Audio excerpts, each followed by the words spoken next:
Gravando. Bom dia a todos e todas. Vamos iniciar a sessão de julgamento da Quarta Câmara Julgadora do dia 12 de março de 2025. Hoje temos aí a doutora Maria Cláudia, né, substituindo o Pedro, nosso representante fiscal. Então, prazer, seja bem-vinda, Maria Cláudia. Então, vamos iniciar. Hoje nós não temos sustentações orais, não temos advogados para sustentação oral.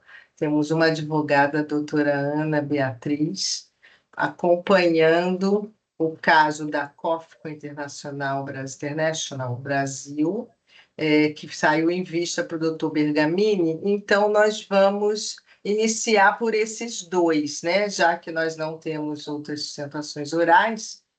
Então, doutora Ana Beatriz, está nos ouvindo? Bom dia, estou sim. Bom dia. Então, nós vamos iniciar por esses dois casos, tá? Que são semelhantes.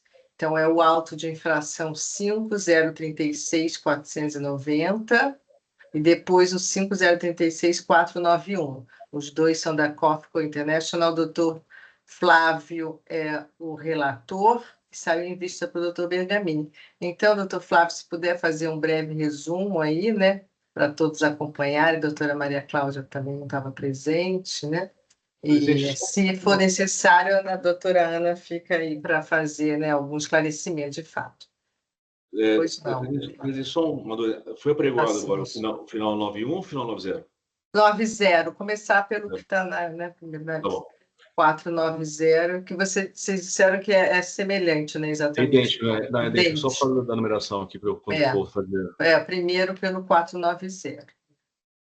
Então, Bom dia a todos. Bom, vamos lá. Vou dar um breve resumo. Trata de um caso de ICMS, falta de pagamento por guia de recolhimento especial, né, em perdas pela não efetivação da exportação, fundado no 445 do regulamento. E aí eu estava não provendo o recurso ordinário, conhecendo e não provendo. Basicamente é isso, e ocasião que o Dr. Bergamini pediu vista. Sim. Ok, obrigada, Flávio. Então, doutor Adolfo, está aberta, né, para o seu registro. Eu estou registrando, mas eu vou já falando. Eu pedi vista para tirar duas dúvidas, né? Quando o Flávio leu o voto, tinha uma questão aí de legislação que havia sido mudada ou não, né? Então, fiquei na dúvida com relação à eventual vigência da legislação sobre o fato gerador, né? Mas aí, eu, olhando o que foi mudado, na verdade, não diz respeito ao tema tratado, né? Sobre o CMS na quebra da exportação, né? Então, quanto a esse ponto superado.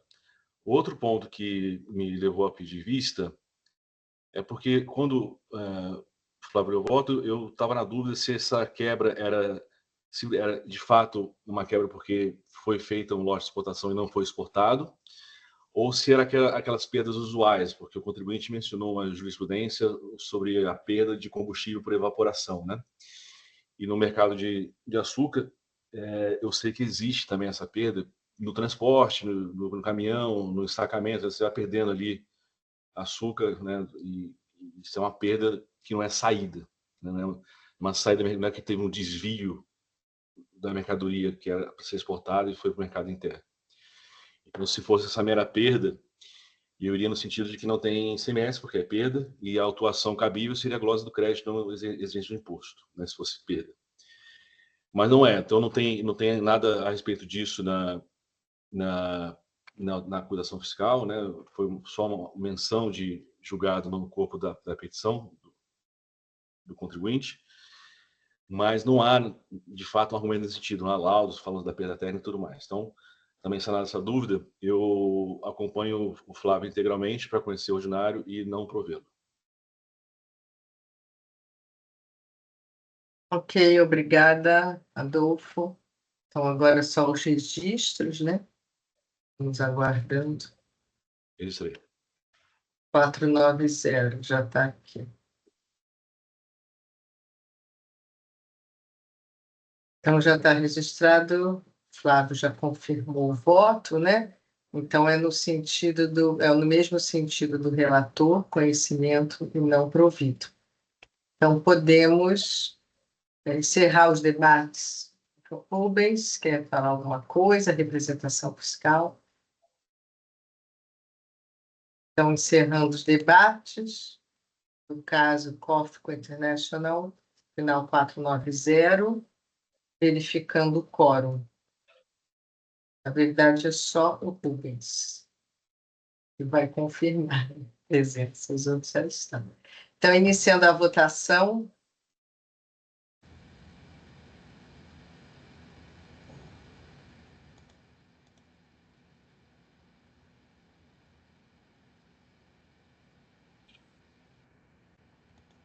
Então, encerrando a votação, então o resultado é o conhecimento integral e não provido o recurso do contribuinte nos termos do voto do relator, acompanhado pelo juiz com vista. Esse é o resultado, doutora Ana Beatriz, desse primeiro caso, ficou final 490. Então, agora vamos passar para o auto 5036-491 da COFCO International também, né? Relator doutor Flávio e juiz com vista, doutor Adolfo. Está aberto para o registro. É um caso exatamente igual, presidente. Então, é o mesmo voto, só muda o número. Não entendi por que foram dois autos, podia ser um auto só.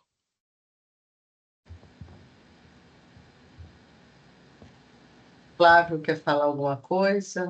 Não, Complementar? presidente, é exatamente a mesma coisa do outro auto, né? É igual, o voto foi o mesmo. Tá? É isso.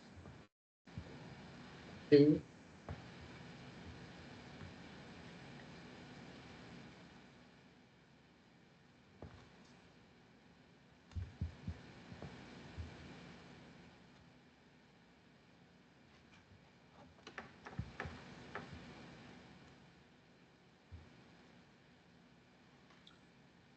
Registrei. Então, já está registrado, confirmado pelo relator. Então, vamos encerrar os debates e verificar quórum.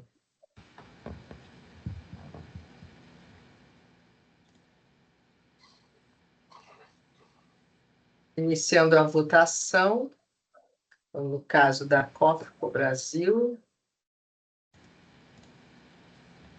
o Flávio, então o voto aqui prevaleceu, né? Encerrando a votação, é o voto do relator pelo conhecimento e não provimento do recurso ordinário. Esse é o resultado também, doutora Ana Beatriz. E vamos encerrar, então, o julgamento da COFCO International Brasil, o auto final 491. Obrigada, doutora Ana, aí, Perfeito. pelo seu acompanhamento.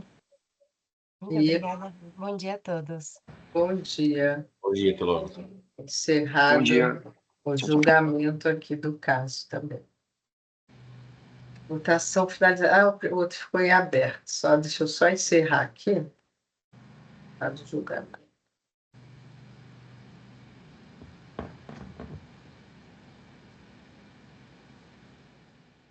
Encerrado o julgamento. Bom, os outros estão abertos, nós vamos iniciar, então, pela pauta aqui, pela sequência da pauta, né? Não temos mais advogados presentes. Então, primeiro da pauta, eu só vou aqui registrar, e ele é meu, ainda não registrei. É o auto 501712 da TKM Indústria e Comércio de Alumínio Limitada. Eu sou a relatora. É um recurso misto.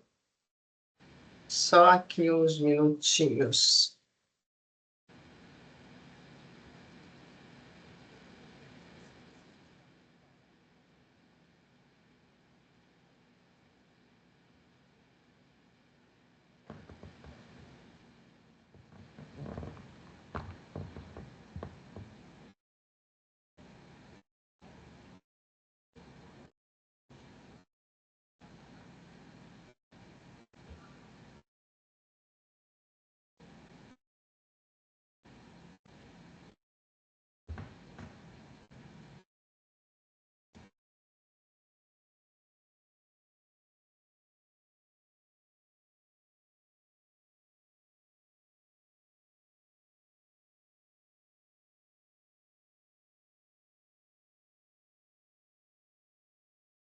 Então, esse caso, como eu disse, então, é um recurso misto, na verdade, do contribuinte, né, o recurso de ofício, porém, depois eu vou dizer aqui que a representação fiscal concordou, né, com a decisão monocrática. Então, as acusações, elas são relativas ao creditamento indevido, são 3 acusações, né, todas relativas ao creditamento indevido. Operações da inflação, operações de compras interestaduais de sucatas de alumínio, sucatas de cobre e lingotes de alumínio. Estão classificados nas posições aqui do ICM, como descrito, né, na acusação, proveniente de diversas empresas sediadas no Distrito Federal, nos estados Mato Grosso do Sul, Minas Gerais, Paraná e Rio de Janeiro. Essa é a infração 1. As infrações 2 e 3 são também de creditamento indevido, porém relativas a documentos inidôneos, né? Então, a documentação que não atende às condições previstas no item 3, do parágrafo 1º do artigo 59 do regulamento.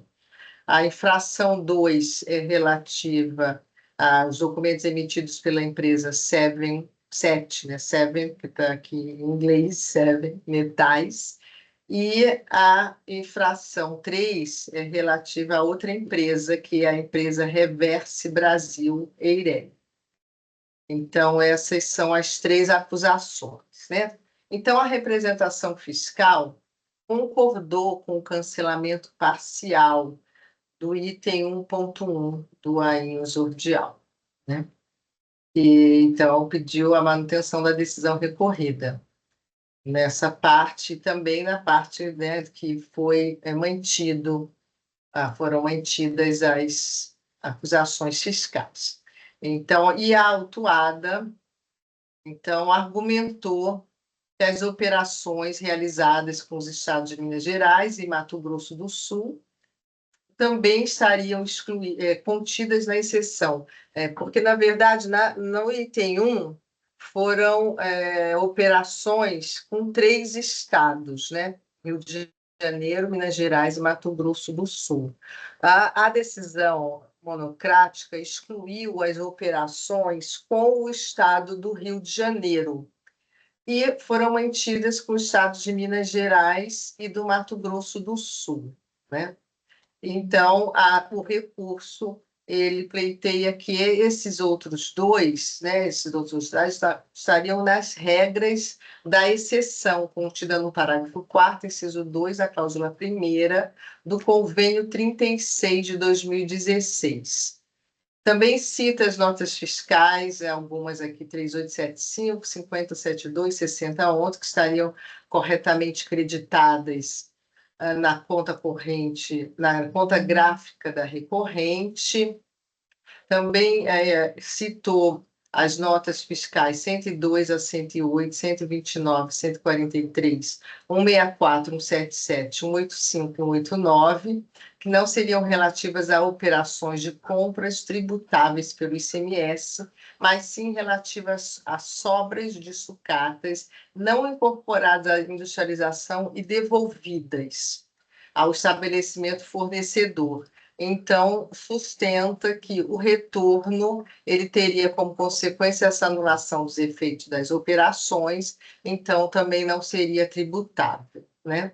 E aí, com relação ao item 1, com relação ao item 2 e 3, né, que é a documentação inidônea às operações com as empresas, Seven Metais, a empresa Reverse, então ela alega que teve boa-fé, né, aquela questão, né, aquela tese da boa-fé, apresentou documentos que comprovem a efetividade das operações.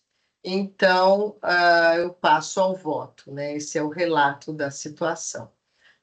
Então, já quanto ao parecer de recurso de ofício, eu digo que, tendo em vista a concordância da Fazenda Pública no que tange ao recurso de ofício, conheço, então, e nego o provimento, mantendo a decisão recorrida por seus próprios fundamentos, né? Então, essa exclusão, ela fica mantida com os fundamentos da decisão monocrática. Quanto ao recurso ordinário, então, o item 1, no que tange à infração relativa ao creditamento indevido de CMS em operações de compras interestaduais de sucatas de alumínio, sucatas de cobre, lingotes de alumínio, classificados nas posições aqui 7602, 7404, 7601, em que a responsabilidade pelo pagamento devido ao estado de origem seria atribuída ao estabelecimento industrializador destinatário. Então, o que eu digo? Destacando, então, a cláusula do convênio, né, a cláusula primeira, aqui o parágrafo 4º também, e o parágrafo 5º, que condiciona essa divulgação, né, a empresa, né, desses estados, da origem dos estados, Minas Gerais e Mato Grosso do Sul, que aqui é o caso, né, que seriam divulgadas, então esse é o parágrafo 5º, né, nas páginas da internet da Secretaria da Fazenda. Então, eu digo que a decisão monocrática, ela cancelou as operações oriundas do Estado do Rio de Janeiro, e mantendo essas operações do Estado do Mato Grosso do Sul e Minas Gerais. A autuada aduz que as operações interestaduais com empresas situadas nos estados de Minas e Mato Grosso se enquadrariam na regra de exceção contida no parágrafo 4º, inciso 2, da cláusula 1ª do regulamento. E a decisão monocrática manteve a autuação referente a essas operações, observando que no que tange as operações iniciadas no estado do Mato Grosso do Sul, então tiveram como estabelecimento a remetente a Luan, Indústria e Comércio de Metais. Nesse caso, então, a Cefaz de Mato Grosso informou o credenciamento da empresa. Então, nesse ponto, isso estaria resolvido, né? Suprido, houve o creditamento. Diferentemente da outra, da oriunda do estado de Minas, que o motivo, o fundamento foi justamente que não cumpriu esse credenciamento, não ficou comprovado que foi cumprido esse credenciamento justamente desse requisito, né, do convênio 36.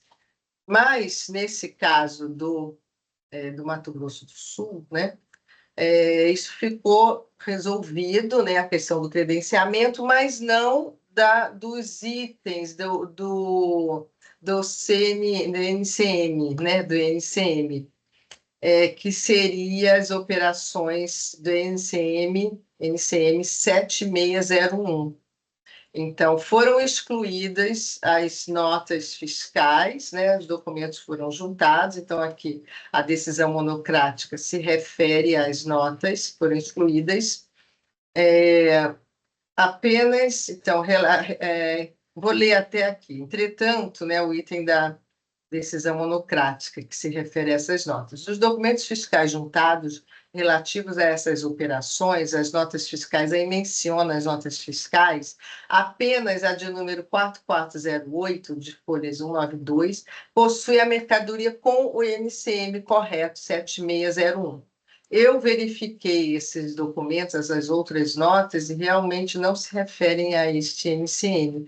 Então, eu concordo com a decisão monocrática, né, com a representação fiscal, e mantendo a decisão recorrida quanto a ao estado, né, de as operações iniciadas no Mato Grosso do Sul, porque realmente foi excluída a nota fiscal apenas a 4408 com o NCM 7601, e as demais foram mantidas. Então, concordei com essa questão, né, com esse argumento.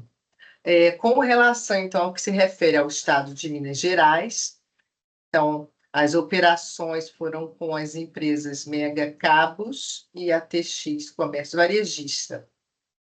Destaquei aqui o trecho da decisão recorrida e concordo, porque verificando os autos, entendo que assiste razão à fiscalização, uma vez que a autuada alegou, mas não comprovou aí essa questão do credenciamento dos remetentes oriundos do Estado de Minas Gerais, conforme condiciona o parágrafo 5º, acima transcrito.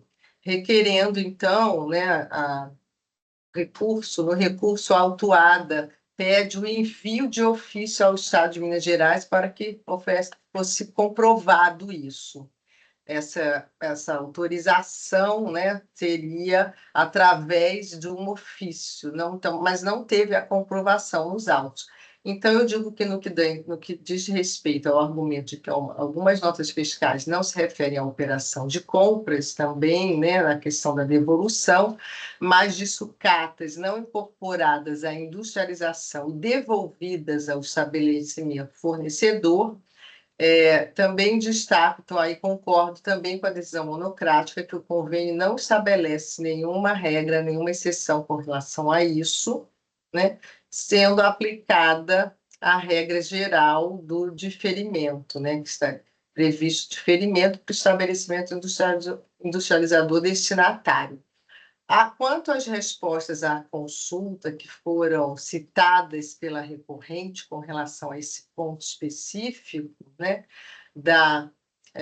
das sucatas que não foram incorporadas à industrialização e devolvidas ao estabelecimento fornecedor, eu entendo, né, lendo essas consultas, que não se amoldam ao caso em tela, que não serve, então, como paradigma para o presente caso.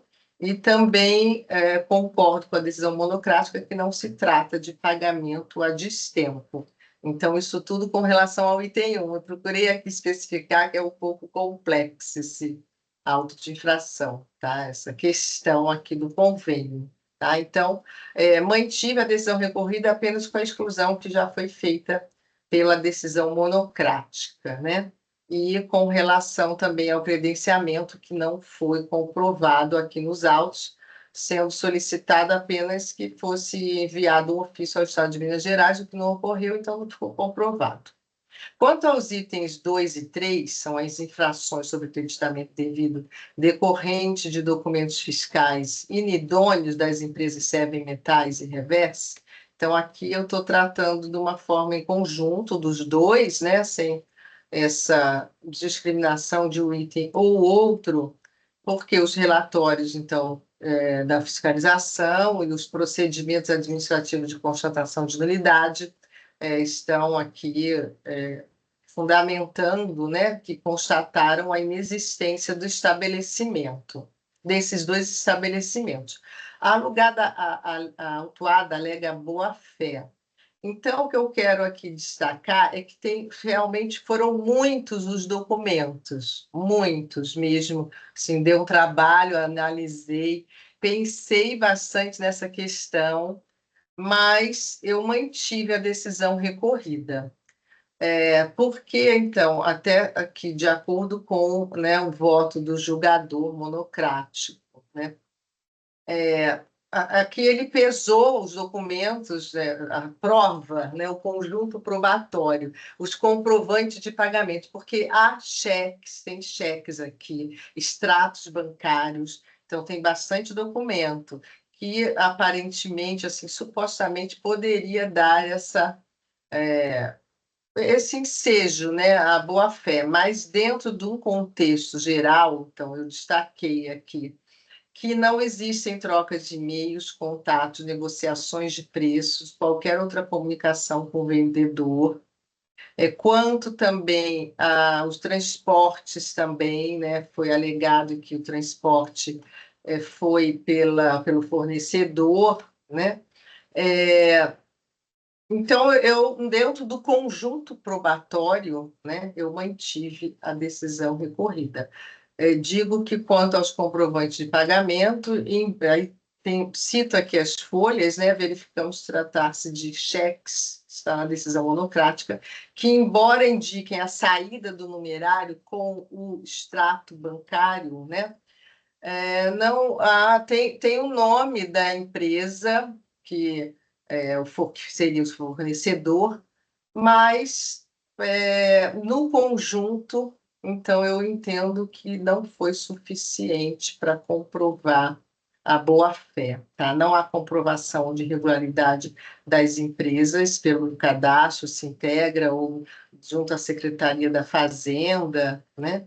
Eles colocam até alguns relatórios, CNPJ e os relatórios de uma empresa faz levantamento, né, da análise de outra empresa, então, como se fosse, né, eu que cito aqui, né, essa informação, mas que não tem um efeito oficial de regularidade. Então, não está cumprida a súmula 509 do STJ, então eu mantive as acusações 2 e 3 também como está a decisão recorrida. Então, esse é o voto, eu preferi assim, especificar, explicar um pouco mais, que é um pouco longo esse caso, são muitos os documentos, mas neguei provimento ao recurso ordinário do contribuinte e também ao recurso da Fazenda, né, mantendo a decisão recorrida. Então, os 2 recursos, ofício e ordinário, foram conhecidos e negado provimento. Esse é o voto que fica à disposição, senhores.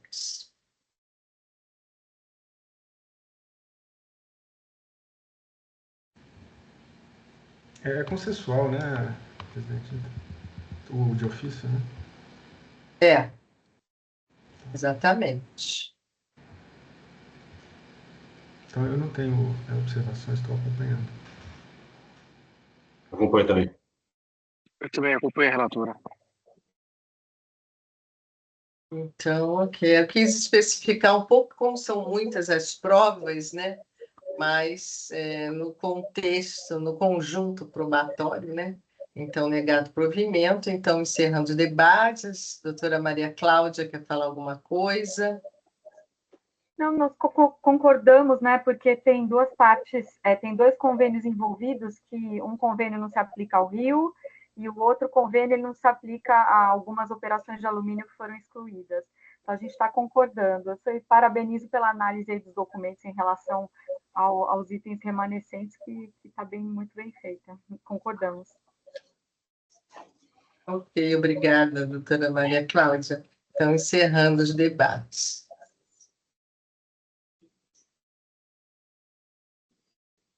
Verificando o quórum.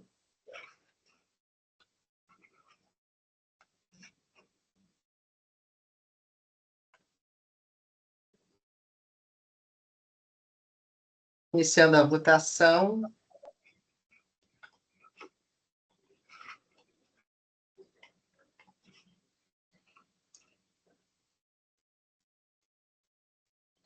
Então, encerrando a votação, então foi unânime o caso da TKM Indústria e Comércio de Alumínio. O recurso ordinário foi conhecido e negado provimento, o recurso de ofício também foi conhecido e negado provimento.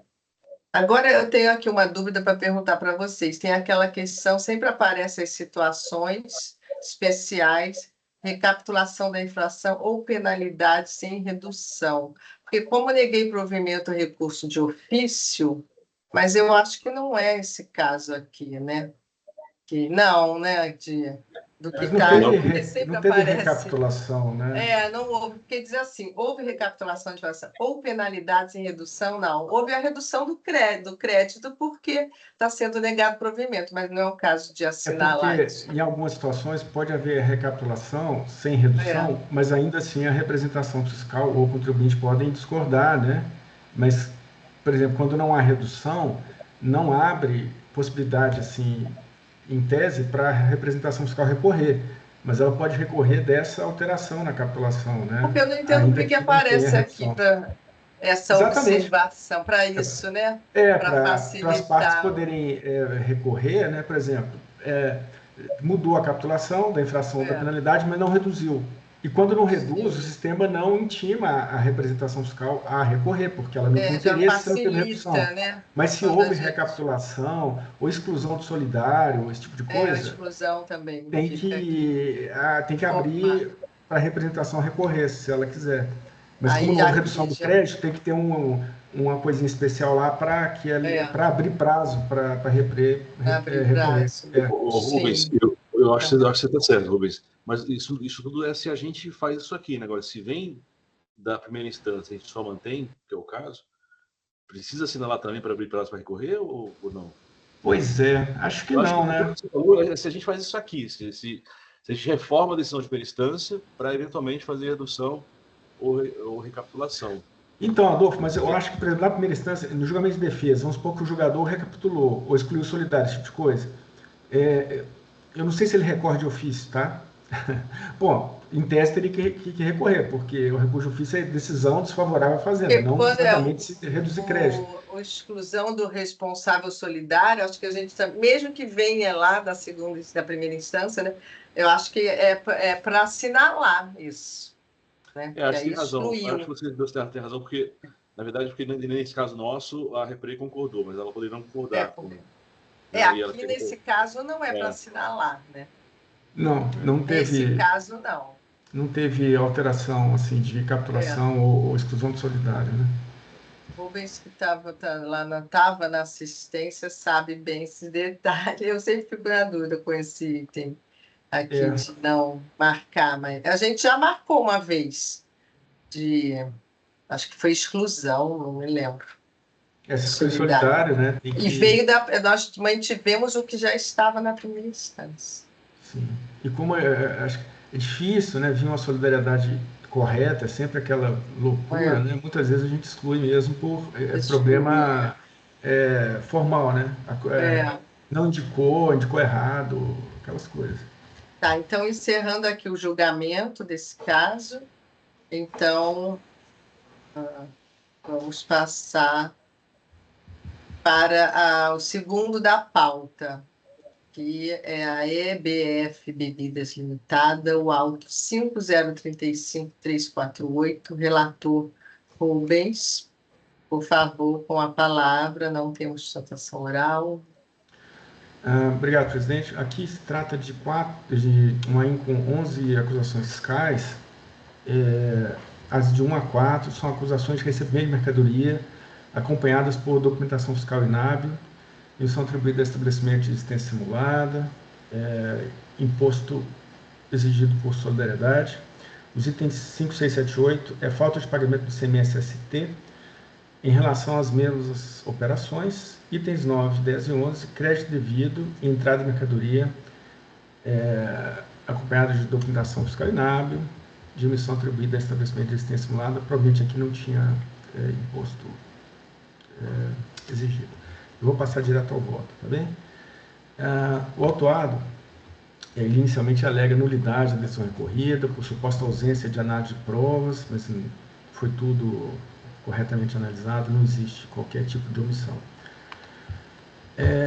Eu deixo conhecer das alegações que procuram desqualificar os processos administrativos que culminaram com as anulações das inscrições, né, dos estabelecimentos Empório Meridiano, Belas Comércio de Bebida, Boissons Comercial, Lilian da Silva Atacadista, etc. Porque esses processos administrativos eles tramitaram na esfera própria deles, lá houve os interessados, né, foi proporcionado um contraditório para a defesa, e aquelas decisões foram proferidas pelo agente competente para proferi-las, e isso transitou e julgado administrativamente. Então, essa anulação das inscrições estaduais dos estabelecimentos é matéria não alcançada pela competência do TIT e não se encontra aqui em discussão.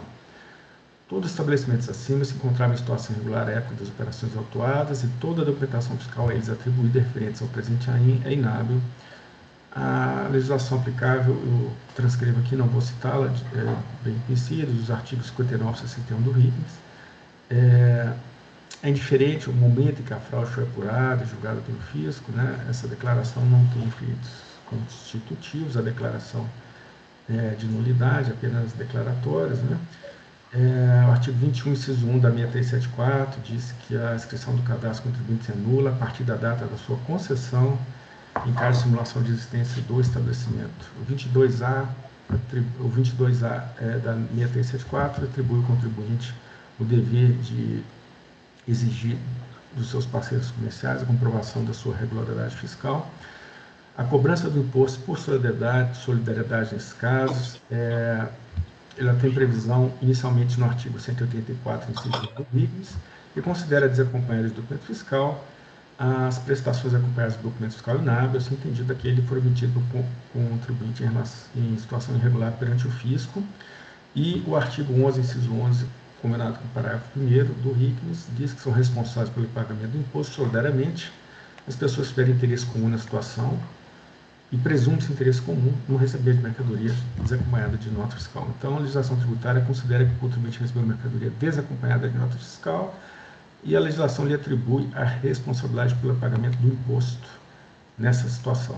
Então, tem previsão legal, o ICMS-ST, a cobrança do ICMS-ST do autuado tem previsão no artigo 267 do RICMS, que diz que não recolhido o imposto pelo sujeito passivo em débito não declarado em GIA, cabe então ao substituído pagar esse débito, né, diretamente por aí em razão de fraude, dolo ou simulação, ou mediante notificação prévia nos demais casos. Então, o autuado recebeu essa notificação, conforme prevê a legislação, e teve, então, concedido a ele o direito de recolher esse imposto sem as multas punitivas. Não houve presunção de dolo por parte do fisco, senão se há interesse lavrado sem sequer essa notificação prévia, e o autuado alega boa-fé, tá bom? Então, vou passar aqui diretamente aos aspectos da boa-fé. O primeiro ponto que milita contra a suposta boa-fé no caso Intel é o fato que o autuado recebeu mercadorias de 4 estabelecimentos inexistentes ou de existência simulada no mesmo período, o que já levanta fundadas suspeitas de sua conduta. O autuado não apresenta documentação que comprove ter havido negociação direta com supostos fornecedores. Não basta indicar um número de telefone, alegando que em 2019 e 2020 realizava compra em milhões de reais pelo telefone, sem nenhuma troca de e-mail, cotação, etc. Então não há provas de que ele tenha negociado com as empresas, o que também, por si só, já afasta a presunção da boa-fé. A documentação fiscal é sempre omissa quanto ao veículo de transporte, já o modus operandi, né, das fraudes desse tipo. E em alguns documentos fiscais consta que o frete seria de responsabilidade do autuado. Há pagamentos através de transferências bancárias, demonstrando que alguns estabelecimentos simulados possuem conta bancária. Mas isso não, dentro do contexto, né, não altera a situação, tá? E há também recibos sem assinatura apresentados como comprovante de pagamento, ou pagamentos através de cheques, aquela salada. Então, diante desse conjunto fático probatório, entendo que não há boa-fé por parte do autuado, com ênfase na ausência de documentação que comprove ter ocorrido efetivas negociações entre o autuado e os supostos fornecedores, tudo indicando que essas tratativas se deram com terceiros. Quanto às multas, estão previstas na legislação vigente e eficaz, especificamente o artigo 85 da Lei 6374. Entretanto, o valor original das penalidades aplicadas nos itens 6 e 8 estava equivocado, haja vista que estas foram calculadas aplicando-se a alíquota de 50% sobre o valor da operação, ao passo que a lei determina que a base de cálculo dessas penalidades seja o valor do imposto não pago. Desta forma, com a concordância da FESP, reduz as multas para o valor que consta no demonstrativo juntado pelo fiscal, as folhas tais. Não estão presentes as condições que permitem redução de multa no 527A, tudo propicia falta de pagamento do imposto. Então, eu conheço presente de recurso ordinário para dar seu provimento parcial, mantendo as acusações, com redução das penalidades referentes aos itens 6 e 8. É o voto, senhores, já vou gravá-lo aqui.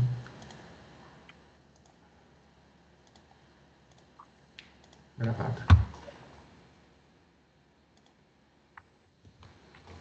Ok, obrigada, Rubens. Certo. Os debates estão abertos. Eu Eu acompanho. acompanho, presidente. Eu acompanho. Doutora Maria Cláudia, está lá. Eu concordo, tá? Conjunto probatório muito frágil, não tem o que salvar. Então, podemos encerrar os debates e verificar quórum para a votação.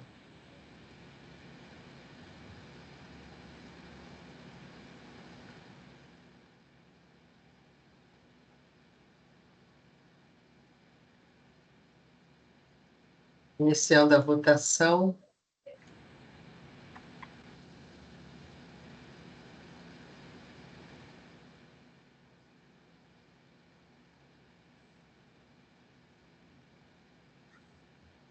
Então, encerrando a votação, todos acompanharam o relator pelo conhecimento e parcialmente provido o recurso ordinário do contribuinte. Então, houve recapitulação da infração. Aqui nesse caso, né, Rubens?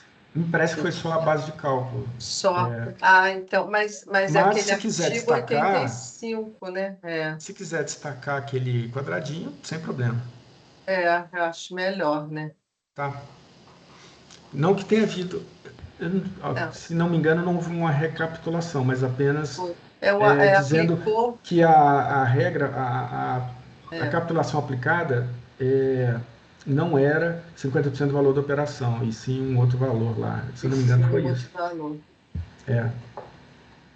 Por isso foi parcialmente provido, né? Mas então, de qualquer modo, essa caixinha é só quando não há redução, né? Quando não há redução. Então não vou gravar, não, né? Precisa. Fico preocupada para gravar a caixinha. Não. Como houve redução, a representação fiscal abre prazo para recorrer, então não precisa. Tá, então vou encerrar só, melhor, né? Tá certo. Então, encerrar o julgamento. Então, no caso BF Bebidas, o recurso foi conhecido parcialmente provido. Então, conforme o voto do relator, né, que todos acompanharam. Agora temos o último da pauta aqui, que na verdade é o terceiro, é o auto de infração 5035781 da Petrotorque JC, distribuidora de combustíveis, relator Dr. Rubens também. Então, a palavra, Rubens. Obrigado, presidente. Esse auto mais um de distribuidora de combustível, né? Impressionante isso. Enfim, acusação de emissão de documentação fiscal, consignando declarações falsas quanto aos supostos destinatários. Foram 143 milhões de litros de etanol para outros fins. E quando é etanol combustível, ele é sujeito a ST. Quando é etanol para outros fins, não é sujeito a ST, tá bom? Porque normalmente esse etanol para outros fins vai virar insumo. Então já solta com o débito e crédito mesmo. E os supostos destinatários são 43 estabelecimentos, tudo simulado, tá? 43 inexistentes. Tudo inexistência, simulação de existência, do quadro societário, inscrições estaduais suspensas, cassadas ou anuladas desde a abertura. Eles obviamente não receberam etanol, nem tinham condições de receber etanol, né?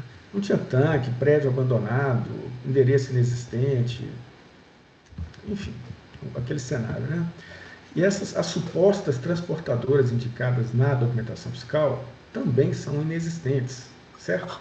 Os valores declarados a título de frete são ridículos, fictícios, né? Em quase 3 mil concessões de transporte foi atribuído o valor de R$ 80 ao serviço de transporte para Santa Catarina, Piauí, Pernambuco, Maranhão, né? O que já indica a fraude inequívoca. Ressalta o fiscal folha 10 que uma das precitadas operações, o tomador de serviço é o autuado. Em algumas dessas transportadoras, em outras operações, tiveram como tomador de serviço a empresa Petrotorque, que é uma subsidiária aí do autuado. Chama a atenção dos meus pares para o demonstrativo de folhas 270 e 273, por ali constam dezenas de conhecimentos de transporte, cujo tomador de serviço é o próprio autuado, com destino aos estabelecimentos fictícios em vários estados, com predominância em Pernambuco, consignando o valor de R$ 100 para todos, exceto o que consta em Brasil como destinatário. Valores irrisórios, manifestamente falsos como preço do serviço, sendo que o valor de R$ 100 não paga nem o pedágio de uma carreta até o estado de Pernambuco. A informação deita por terra as alegações do autuado no sentido de suas vendas seriam 100% FOB, que agiu de boa fé, porque tudo aqui comprova o inequívoco dolo em sua conduta, caracterizando seu conluio com os reais destinatários do etanol. Não se sabe para onde foi esse etanol, tá? Mas para esses destinatários não foi. Soma-se isso ao fato de que o autuado não apresentou nenhum documento que comprovasse que teria recebido pagamento dos 43 supostos destinatários em saídas cujo montante supera R$500 bilhão. Fato este que também afasta sua suposta boa-fé e reforça a convicção de conluio. O autuado deixou de apresentar provas das negociações com supostos destinatários, alguns deles constituídos alguns dias antes das operações, em pequenos vilarejos no interior do Maranhão, em um contexto absolutamente incompatível com o volume de etanol supostamente enviado a estes estabelecimentos que sequer existiam fisicamente. Como destaca o fiscal, muitas das empresas supostamente receberam etanol no mesmo dia ou em dias subsequentes à data do... Bom, senhores, acho que nem precisa continuar, né? A instrução processual é pormenorizada, contém um imenso volume de informações que comprova de forma cristalina a atuação dolosa do recorrente. Dentre elas, eu destaco... Nem é chover no molhado, tá? Mas já deu para entender o que aconteceu. Então, eu vou poupá-los aí dos detalhes que são desnecessários, tá bom? Mas o fisco maranhense mesmo chegou à conclusão que havia conluio entre o autuado e um grupo fraudador maranhense. É uma fraude realmente estruturada e bilionária, certo? Então, a instrução processual não deixa a menor margem de dúvida. O autuado simulou vendas de etanol para outros fins a empresas fantasmas situadas em outros estados, deixando de recolher integralmente o imposto devido a São Paulo. Tendo promovido saídas em valores superiores a R$500 bilhão, o autuado não apresenta provas do recebimento desse valor. A manobra tinha como objetivo destacar imposto a menor na documentação fiscal de saída, sob a alíquota interestadual, quando o correto seria o destaque sob a alíquota interna. Há fortes indícios que se tratava, na verdade, de etanol combustível, distribuído a postos de gasolina paulistas, onde a indicação de destinatários forjados possibilitou ao recorrente deixar de recolher o ICMS-ST. Lamentavelmente, o sócio da empresa autuada não consta como responsável solidário em relação ao débito fiscal, nos termos da alínea H do inciso 11 do artigo 11 do RICS. O recorrente, em face do avassalador conjunto probatório trazido pelo fisco, apresenta as seguintes alegações: que a decisão seria nula por não ter acatado as alegações de nulidade, analisou tudo, tá? A inexistência de fundamento jurídico para desqualificação das operações interestaduais, mediante a presunção adotada de que as operações seriam referentes à comercialização de etanol a outros fins. Mas o parágrafo 4º do artigo 36 dispõe que presume-se interna a operação caso a contribuição comprova a saída da mercadoria do território paulista, e a ação fiscal conta com suporte na legislação tributária. O autuado não conseguiu comprovar as operações com os destinatários, nem poderia, esses não foram destinatários reais, não conseguiu comprovar sequer a ocorrência de operações com tais destinatários, nem a real saída do produto do território paulista, não lhe auxiliando a alegar vendas FOP em face do cenário de fraude fiscal estruturada apurado pelo fisco com a ativa participação do autuado. Alega ausência de contraditório nos procedimentos realizados pela Secretaria da Fazenda e de outros estados, e não há previsão de contraditório nessa fase da fiscalização. Ele pode exercer seu direito à ampla defesa nesse processo. Alega que adotava providências necessárias para a constatação da regularidade dos adquirentes, pagamentos foram feitos diretamente pelos adquirentes, as tratativas foram feitas diretamente com as empresas, através de correspondência eletrônica e outros meios, se certificou através de imagens, quando as vendas foram realizadas, que as empresas estavam regularmente sediadas, etc. Então, essas alegações elas são completamente desconectadas da realidade, né? E o conjunto fático probatório comprava justamente o contrário, quer dizer, a ação dolosa do autuado. Alega ainda que as diligências foram realizadas após um ano da realização das operações e as supostas constatações extraídas pela Secretaria da Fazenda de outros estados não podem servir de embasamento para implicar na legitimidade, etc., etc., mas as diligências comprovaram que os supostos destinatários jamais tiveram assistência regular e muitos deles operaram, entre aspas, apenas nos dias em que constaram como destinatários, tá certo? Alega ainda que o simples fato de não ter sido encontrado local para armazenamento do etanol, o funcionamento da empresa, não constitui argumento suficiente para atribuir à recorrente a responsabilidade quanto ao pagamento do débito. Novamente, ele se desconecta dos fatos, já bem expostos aqui. E, enfim, vamos encerrar. Multas previstas na lei, no artigo 85 da 6374, atualização do valor básico, súmula 13 de 2018, 527A, nem pensar nesse caso, né? Dolo, fraude, simulação, falta de pagamento do imposto. Então, com esse presente recurso ordinário, para negar o seu provimento, manteve a decisão recorrida, que manteve o auto de infração. Estou gravando.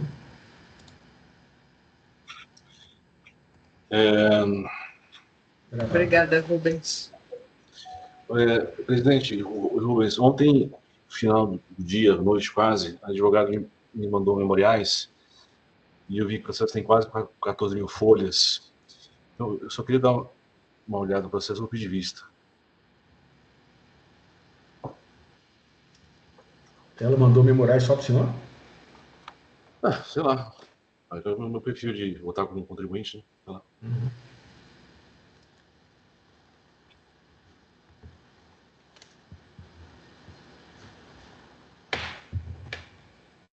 Ok, vista concedida, sem problemas. Concedida a vista.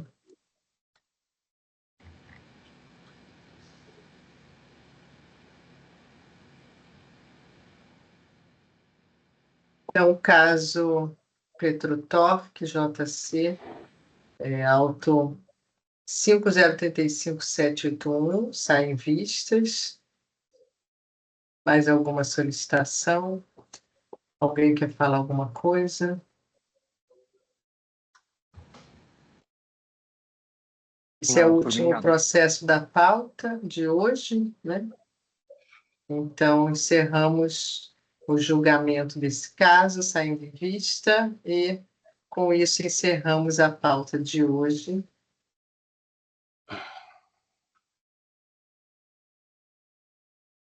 Encerrada a pauta de hoje. Então, agradeço aí a todos e todas. Está aqui tudo encerrado. Osvaldo, podemos finalizar a gravação. Depois podemos conversar sobre